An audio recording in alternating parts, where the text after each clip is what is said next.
Good evening friends. चलिए आप और मैं बात करते हैं HDFC बैंक के ऊपर। देखिए, एनालिसिस करना, प्रेडिक्शन करना एक अलग बात, और मार्केट किस तरीके से किस न्यूज़ पर कैसे रिएक्ट करेगी ये तो सुप्रीम मार्केट ही आपको समझा सकती है। ना ये आपके हाथ में ना मेरे हाथ में कि यहाँ पे कुछ इंस्टीट्यूशंस उठते हैं और वो बोलते हैं कि जी अब जो मर्जर हुआ HDFC बैंक का HDFC लिमिटेड के साथ, उसके करके यहाँ पर लोन बुक पे कहीं ना कहीं यहाँ पर स्ट्रेस आता दिखेगा, यहाँ पे रेवेन्यू में स्ट्रेस आता दिखेगा, यहाँ पे ग्रोथ में स्ट्रेस आता दिखेगा।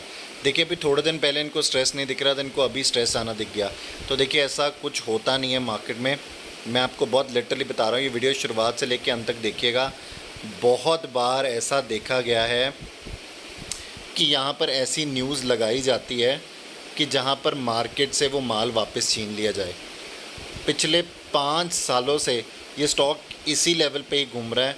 तो देखिए, यहाँ पर किसी ना किसी दिन तो मल्टी ईयर ब्रेकआउट आने वाला है, ये आप समझ लीजिए। ठीक है, अगर आप एक लॉन्ग टर्म इन्वेस्टर हैं, यहाँ पर आपने इस पैसा स्टॉक में लगा के रखा है, आपके पास ऐसी पोजीशन है जिसे आप होल्ड कर सकते हैं, तो मैं आपको तो अभी भी बोल रहा हूँ कि इतनी घबराने वाली बात आज नहीं होगी। क्योंकि ठीक है, पिछले कुछ दिनों से मैं भी वीडियो बना रहा हूँ कि 200 डेज़ के एक्सपोनेंशियल मूविंग एवरेज के नीचे अगर आ जाता है तो हमें स्टॉप लॉस देना। देखिए, अगर आप स्टॉप लॉस दिया होता, खुलते सार अगर आप स्टॉप लॉस देते तो आपका पैसा कहीं ना कहीं बचता। क्या आज हमें यहाँ पर बाइंग करनी चाहिए? क्या यहाँ से लॉन्ग बनाना चाहिए या नहीं बनाना चाहिए? चलिए आप और मैं इसके ऊपर डिटेल एनालिसिस करते हैं। वीडियो को शुरू से लेकर अंत तक ज़रूर देखिएगा। राइट, देखिए, अभी अगर मैं आज के ट्रेडिंग को समाप्त कर दूं, 10 मिनट्स के चार्ट पे मैंने HDFC बैंक को ओपन करके रखा है, तो आप देख लिए नीचे की तरफ एक अच्छा खासा सपोर्ट 1555 का, और ऊपर की साइड पे एक बड़ा रेजिस्टेंस का जोन जो बन के अभी आपके सामने उभरा, वो 1565 से लेके 75 का। अभी एक अच्छे खासे यहाँ अगर आप देखेंगे ये चैनल में है, इस चैनल का ब्रेकआउट अगला रेजिस्टेंस का जोन भी बहुत पास है, वो है 1580 टू 85 का जोन। इसके ऊपर अगर स्टॉक निकलेगा तो हमें वापस से 200 डेज़ के एक्सपोनेंशियल मूविंग एवरेज के पास जाता देखेगा, जो कि तकरीबन कल की डेट पर 1600 के आसपास के होगी। बट अगर यहाँ पर कोई भी अगर कॉन्टीन्यूस फॉल आना होगा तो वो 1550 के नीचे ही आएगा। तो देखिए, मेरे लिए यहाँ पर कल यहाँ पर अगर मुझे कुछ सोचना होगा तो मैं आपको बोलूँगा, अगर ओपनिंग या, क्योंकि देखिए आज फेड की मीटिंग भी है, यहाँ पे बहुत कुछ घट रहा है। यहाँ पे माइक्रो लेवल पर कुछ भी गलत नहीं है, यहाँ पे मैक्रो लेवल की आज बात हो रही है। और मैं आपको एक और बात बता दूँ, पिछले कुछ दिनों से मार्केट स्ट्रेट वे लॉसेस देती आ रही है कॉल के राइटर्स को। आप एक चीज़ समझ लेना, कॉल्स के राइटर्स को लगातार लॉस होता आ रहा है। आज आपको कॉल राइटर्स ने एक्चुअली में बताया कि वो क्या है।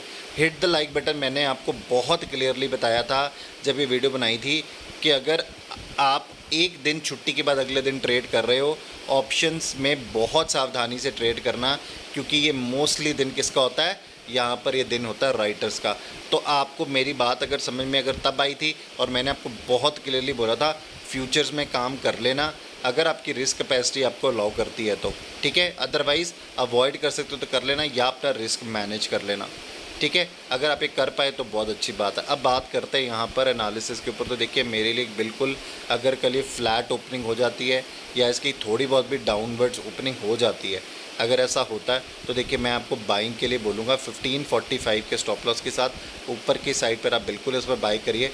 आपके पास 1582 से लेके 1585 आपका पहला टारगेट होना चाहिए। अगर ये भी अचीव हो गया और यहाँ पर इसके ऊपर जाने की क्षमता दिखे, और अगर इसके ऊपर की क्लोजिंग आपको मिल जाती है, अगर क्लोज होते वक्त 3:30 के पास इसी के पास क्लोज हो, तो फिर मैं आपको बोलूँगा अगले दिन के लिए भी तेज़ी करके जाइए, क्योंकि यहाँ पर वापस से 1600 के ऊपर स्टॉक जो है वो बहुत तेज़ी से चला जाएगा। अब बात आती है यहाँ पर कि अगर ब्रेकआउट अगर खुलते सार ही यहाँ पर इस तरीके से स्टॉक ने अपने आप को ब्रेक डाउन किया कि यहाँ से एक और गैप डाउन हुई, तो देखिए, और वो गैप डाउन भी 1550 के आसपास ही हुआ, तो मैं आपको बोलूँगा आप रुक जाना, 15 से 20 मिनट ज़रूर देखना मार्केट को, क्योंकि कल निफ्टी की एक्सपायरी है, बहुत इंपॉर्टेंट निफ्टी की एक्सपायरी होगी। आज बैंक निफ्टी ने एक्सपायर किया तो कल निफ्टी की एक्सपायरी बहुत इंपॉर्टेंट होगी। तो यहाँ पर इस चीज़ पे ध्यान रखकर 19,800 एक निफ्टी का अच्छा खासा सपोर्ट का जोन है। मुझे नहीं लगता कल निफ्टी उसको तोड़ रही है। कहीं ना अगर आपको निफ्टी में भी अभी जब मैं आपके साथ लेवल शेयर करूँगा तो आप उसमें भी देखिएगा कि यहाँ पर सपोर्ट ज़रूर बनता दिखेगा, तो ऑटोमेटिकली सपोर्ट आपको HDFC बैंक में भी बनता दिखेगा। इसी स्टॉक के कारण यहाँ पर आपने बैंक निफ्टी में तेज़ी देखी थी, इसी स्टॉक के कारण आज आपने बैंक निफ्टी में गिरावट भी देखी है। तो ये सेम चल रहा है, इस स्टॉक के अलावा यहाँ पर कुछ नहीं है, राइट। तो आपको यही लेवल्स जो है वो कल के लिए फॉलो करने हैं HDFC बैंक के साथ। गुड इवनिंग फ्रेंड्स, चलिए यहाँ पर मैं बात करते हैं यहाँ पर अब बैंक निफ्टी के एनालिसिस के ऊपर। देखिए यहाँ पर अभी मैंने HDFC बैंक का एनालिसिस कर दिया। बैंक निफ्टी के एनालिसिस पे आपको मैंने बहुत क्लियरली बताया था कि यहाँ पर जिस तरीके से मार्केट बंद हुई थी छुट्टी से एक दिन पहले, अगले दिन आप ऑप्शंस में काम मत कीजिएगा। अगर आपको कोई गैप डाउन ओपनिंग मिल गई, फ्लैट ओपनिंग मिलती तो हमारे लिए बिल्कुल एक 45,750 से 850 एक जोन ज़रूर बनता, पर मार्केट खुली उस जोन के नीचे गई। दैट मीन्स कि जब आप अपने सपोर्ट जोन के नीचे ही खुल गए तो आपने सबको ट्रैप कर डाला, मार्केट ने बिल्कुल ट्रैप कर डाला आज।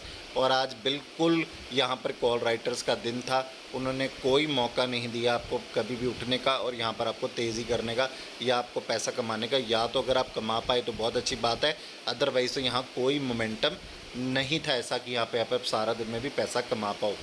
देखिए यहाँ पर अभी जो एक ट्रेंड लाइन के मैंने ट्रेंड लाइन मार्क करी है, इसका सपोर्ट का जोन तकरीबन 45,334 के आसपास बनता है, बट आज 44,444 एक बहुत ही बड़ा रेजिस्टेंस का जोन, यहाँ पर रेजिस्टेंस का जोन निकला। अगर यहाँ पर शाम को US से कोई अच्छी न्यूज़ आती है, मैक्रो लेवल पे कुछ अच्छा बढ़िया हो जाता है और यहाँ पर कोई तेज़ी के साथ ओपनिंग हो जाती है तो मुझे लगता है 45,444 बिल्कुल एक सपोर्ट का जोन बनेगा।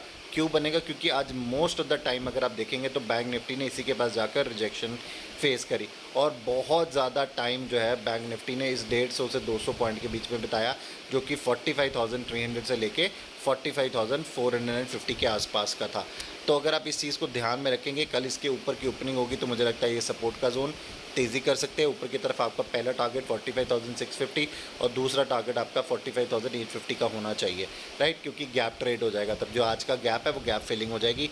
ये अपने बिल्कुल लोअर CPR के पास, सेंट्रल पिवट रेंज के पास जाने की कोशिश करेगा, जो कि आज था 45,900 के आसपास का। अब अगर बात करते हैं यहाँ पर कि अगर कोई गैप डाउन ओपनिंग होगी या फ्लैट ओपनिंग होगी, तो मैं आपको बोलूँगा अगर फ्लैट ओपनिंग होगी तो यहाँ पे मार्केट बिल्कुल टेस्ट करने वाला है 45,333 को। ये बिल्कुल लेवल टेस्ट होगा और ऐसा नहीं कि नहीं होगा, बिल्कुल टेस्ट होगा। मार्केट यहाँ से अगर सपोर्ट ले पाया, क्योंकि कल बैंक निफ्टी की एक्सपायरी भी है, तो यहाँ पर अगर आपको कोई तेज़ी बनती दिखेगी तो अगर निफ्टी तकरीबन, मैं निफ्टी के एनालिसिस शेयर करूँगा, अभी वीडियो को आगे देख लीजिएगा, अगर उस लेवल के पास आसपास घूमती हुई निफ्टी दिखी तो आपको बैंक निफ्टी भी ज़रूर दिखेगी। तो यहाँ पर ये इंपॉर्टेंट जोन है। मैं यहाँ पर अभी कोई भी शॉर्ट बनाने की यहाँ पर आपको राय नहीं दे रहा हूँ। ट्रेंड अभी भी इंटैक्ट है। 45,330 एक अच्छा सपोर्ट का जोन है, इसके नीचे चला भी जाएगा तो 50-60 पॉइंट कोई प्रॉब्लम नहीं है, वहाँ से भी ये मार्केट को वापस ज़रूर खींच सकता है। इतना अच्छा ये सपोर्ट का जोन है अभी भी।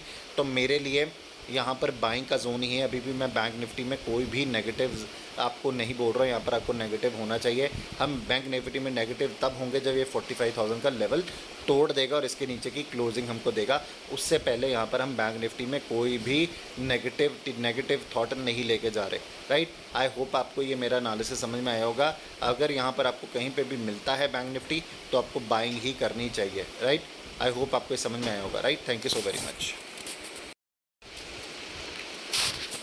चलिए यहाँ पर मैं बात करते हैं अब निफ्टी के एनालिसिस के ऊपर। तो देखिए यहाँ पर आज सारा दिन अगर आप देखेंगे तो 9 डेज़ और 12 डेज़ के एक्सपोनेंशियल मूविंग एवरेज के पास ही घूमते रह गए, इसके ऊपर जाने की हिम्मत नहीं करी। इवन हम 21 डेज़ के एक्सपोनेंशियल मूविंग एवरेज के तो बिल्कुल भी पास नहीं गए। नीचे एक बड़ा सपोर्ट का जोन निफ्टी के पास बिल्कुल है, वो है 19,785 के आसपास का। ऊपर की तरफ अगर कोई रेजिस्टेंस का जोन अभी निफ्टी के पास है तो देखिए वो तकरीबन यहाँ पर बनता है 19,980 के आसपास का। मेरे लिए अगर कल ये अगर आपको कोई भी अगर, तो देखिए ये पॉजिटिव ओपनिंग देनी चाहिए। मुझे लगता है कि आपको मैक्रो लेवल पर अच्छी न्यूज़ ही आनी चाहिए। अगर ये आपको कोई पॉजिटिव ओपनिंग दे देती है तो देखिए वेट कीजिएगा, एकदम से भाग मत जाइएगा कि यहाँ से आपको तेज़ी कर लेनी चाहिए। अगर आपको वापस से कोई डिप मिलता है 21 डेज़ एक्सपोनेंशियल मूविंग के एवरेज के आसपास 10 मिनट्स के चार्ट पे बोल रहा हूँ। अगर कोई गैप अप ओपनिंग हो गई और उसके बाद अगर उसमें कोई रिट्रेसमेंट आती है और वो 21 डेज़ एक्सपोनेंशियल मूविंग के एवरेज के पास आती है, तो मैं बोलूँगा वहाँ से आप निफ्टी में दोबारा से आप एक तेज़ी का रुख बना सकते हैं और वहाँ पर आपको स्टॉप लॉस 19,800 का रखना है और आप तेज़ी कर सकते हैं। बट अगर यहाँ पर कोई गैप डाउन ओपनिंग हो गई और वो गैप डाउन ओपनिंग में यहाँ पर अगर आपको कोई लेवल 19,850 के नीचे आते जाते दिख गए, तो देखिए मैं आपको नहीं बोलूँगा यहाँ पर आपको तेज़ी करनी चाहिए, फिर आपको यहाँ पर वेट करनी चाहिए, क्योंकि 19,785 से लेके 19,800 एक सपोर्ट का जोन इसके आसपास आए तो आपको बाइंग इनिशिएट करनी चाहिए। इससे पहले आप बाइंग इनिशिएट नहीं कर सकते निफ्टी के साथ। अभी मैंने आपके साथ बैंक निफ्टी शेयर किया, अगर आप उसके भी एनालिसिस में देखेंगे और HDFC बैंक में देखेंगे, देखिए स्ट्रेंथ तो कहीं ना कहीं अभी भी एक वो अंडर दी वेज चल रहे हैं और कहीं ना कहीं आपको एक पैटर्न में कहीं ना कहीं फॉल करते दिखेंगे। तो देखिए मुझे लगता है कि अगर आप पर यहाँ पर भी अगर मार्केट को देखना है तो मार्केट को ये जोन टच कर लेना चाहिए नीचे का और यहाँ से ही आपको वापस तेज़ी दिखानी चाहिए।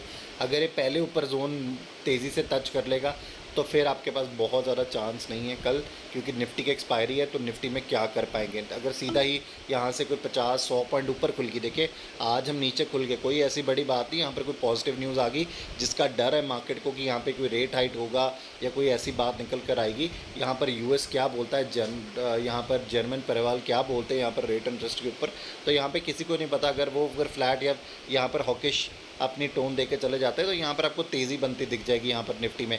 और निफ्टी में तेज़ी का मतलब है कि जिन लोगों ने आज शॉर्ट बनाए हैं वो सब के सब कल ट्रैप, जैसे एक दिन पहले यहाँ पर बैंक निफ्टी में ट्रैप, यहाँ पर आपको यहाँ पर मंदी करने पे ट्रैप। तो आप इस चीज़ में ध्यान रखिएगा कि अगर कल तेज़ी खुल गई तो आपके पास बाइंग का इनिशिएट करने का मौका तभी है 10 मिनट्स चार्ट पे, जब ये 21 डेज़ एक्सपोनेंशियल मूविंग के एवरेज के पास आ जाए और वहाँ से आप 20 से 25 या 30 रुपये का स्टॉप लॉस लगा के वापस से बाइंग की तरफ जाइएगा। ये जोन कहीं पे भी आ जाए तो मैं आपको बोलूँगा कि आपको इसी तरीके से ही ट्रेड करना पड़ेगा यहाँ पर निफ्टी के साथ, राइट। आई होप आपको वीडियो पसंद आई होगी। Thank you so very much.